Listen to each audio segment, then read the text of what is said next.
हरी गुड़ गाय ले जाई बगिया भैरी बिलमाए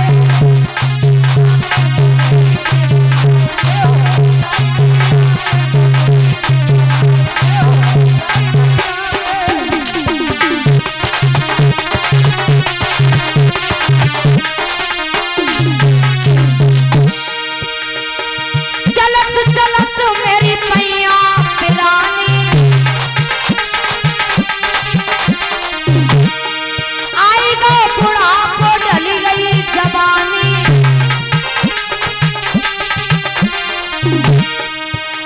लाए सो खाई ले लाए सो खाई ले जाई बगिया भैरी बिलमाए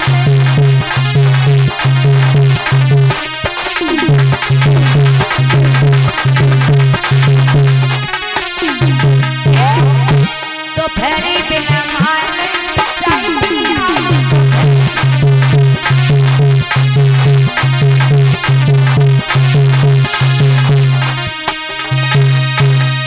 पंडित जी उसी बगिया में लेट गई।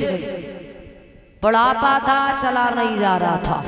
अब बुढ़ापे में तो इंद्रियां जो है अपना कार्य करना बंद कर देती है। पहलो सुख निरोगी काया, दूजे सुखोई घर में माया, तीजे सुख सुलक्षण नारी, चौथे सुख सुत आज्ञाकारी, पंचम सुख नगर में बासा, छठवा सुख कंचन के रासा। प्रथम सुख बताया गया है शरीर निरोग हो, शरीर स्वस्थ हो। और वैसे 4 आदमी हर किसी के पीछे लगाए जाते हैं, चाहे अमीर हो, चाहे गरीब हो, चाहे विद्वान हो, चाहे अज्ञान हो। 4 आदमी कौन कौन से? लड़कपन, जवानी, बुढ़ापा और मौत। सबसे पहले आया लड़कपन। एक ने आके बड़े सुख दिखाए। किसने दिखाए? लड़कपन ने। एक ने आके बड़े सुख दिखाए, खेले कूदे कुल्हाड़ मचाए, पट्टी बस्ता बगल में दबाए, पढ़ने पाठशाला में नहाए, क्या बताऊं बताया न जाए, उन दिनों की बढ़िया आई। लड़कपन उसमें निकल गया। तब तक आई जवानी। एक ने आके ऐसी गड़बड़ मचाई। किसने मचाई? जवानी। एक ने आके ऐसी गड़बड़ मचाई, घर वालों ने शादी रचाई, नर से नारी की जोड़ी मिलाई, और जोग चुकरी कमाई, सो सब बच्ची बच्चन के काम में आई। जवानी इसमें निकल गए। तब तक आ गया बुढ़ापा। एक ने आके ऐसा दबाया। किसने दबाया? बुढ़ापे ने। एक ने आके ऐसा दबाया, श्री राम खोखला बनाया, चलती कमर को कमान बनाया, और टूटा खटोला इन्होंने दिखाया। बुढ़ापा इसमें निकल गया। तब तक आ गई मौत। बोले हटो, हमारा नंबर है। बहुत जल्दी जल्दी आकर के जबरदस्ती चढ़ेगी। कौन चढ़ेगी? मौत। आकर के जबरदस्ती चढ़ेगी, जान से तन को खाली करेगी, जाके शमशान में पड़ेगी, आग लगेगी जिसमें जलेगी, मिट्टी में मिट्टी मिलेगी, घर पर कढ़ाई चढ़ेगी। खाने वालों ने आनंद पाया, बाद में आके सब सफाया। इसलिए कहते हैं जग जा से जन्मे गा से गए। बहुत जल्दी जल्दी जन्मे गए, जन्मे गए, बहुत जल्दी।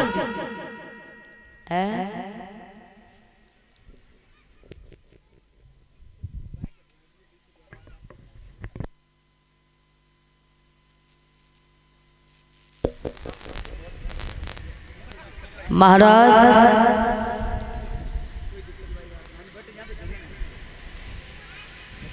जग जा से जन्मे गा से गए, जन्मे गए, जन्मे गए, बहुत जल्दी जल्दी। क्योंकि अब तो गैर समय किसी के पास है ही नहीं।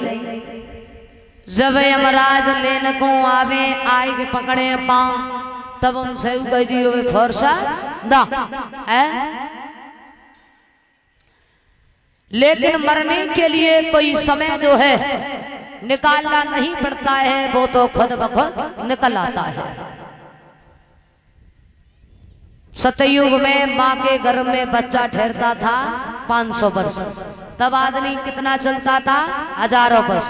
टाइम की किसी के पास कोई कमी ही नहीं हुआ करती थी। 10,000 वर्ष भजन किया, 2,000 वर्ष ससुराल में रहे, 1,000 वर्ष साधु के घरे रहे। यानी कि टाइम की कोई कमी नहीं थी है, लेकिन अब न तो शौहरत की कमी है न बच्चों की कमी है तो सिर्फ टाइम की। किसी के पास टाइम नहीं है। कलयुग में माँ के गर्भ में बच्चा ठहरता है 9 महीने, तब आदमी कितना चलता है, खूब दवा खाए, खूब खिंचे तो मुश्किल से 70-80 पे न ले जोड़ा सीधे खेतन माए, बहुत जल्दी जल्दी। किसी के पास टाइम ही नहीं है, इसलिए जो भी करना है वो जल्दी जल्दी करो। कि काल करे सो आज कर, आज करे सो अब, यानी कि जो कल करना है वो आज कर डालो, जो आज करना है वो अभी कर डालो।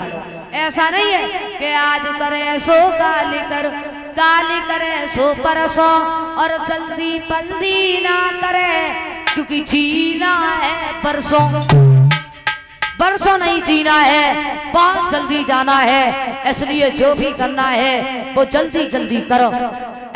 ये भी हम गलत कहते हैं, किसी के गोली मारनी है तो क्या जल्दी मारोगे, यानी कि शुभ काम जितनी जल्दी कर सको उतनी जल्दी करो, और अशुभ काम जितना टाल सको उतना टालते ही रहो। पंडित जी जो थे बगिया में जब लेट गए, भगवान ने देखा रुक्मिणी का पत्र लाने वाले ब्राह्मण तो जो थे रास्ते में ही सो गए। योग माया को भेजा और सुकुंदनपुर की बगिया से दोहरिका की बगिया में लिटा दिया। अब जैसे ही पंडित जी के नेत्र खुले, देखा ये तो सर्व सोने की दोहरिकापुरी बनी हुई है।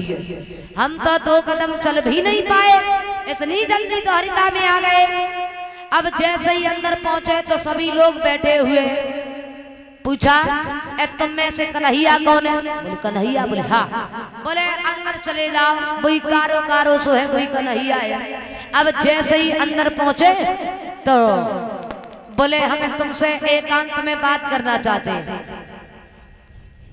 बलराम बोले चले जाओ कन्हैया, पंडित जी कोई दक्षिणा के बारे में बात करेंगे, चले जाओ एकांत में चले जाओ। एकांत में लेकर के गए, रुक्मिणी का पत्र जो था निकाल करके हाथ में दिया है। तो जैसे ही पत्र को खोला, बोले इसमें तो लिखा है कि चारों तरफ फौज ही फौज लगी हुई है, पूरा कुंदनपुर घिरा हुआ है। बोले हाँ। ससपाल दूल्हा बन करके आ चुके? बोले बिल्कुल। बोले तो जाओ कह देना जा करके के शादी कर ले और हम किसी से युद्ध नहीं कर पाएंगे। बोले आप नहीं गए तो रुक्मिणी मर जाएगी, लेकिन किसी और के साथ में विवाह करके नहीं जाएगी, क्योंकि कैरो के मणे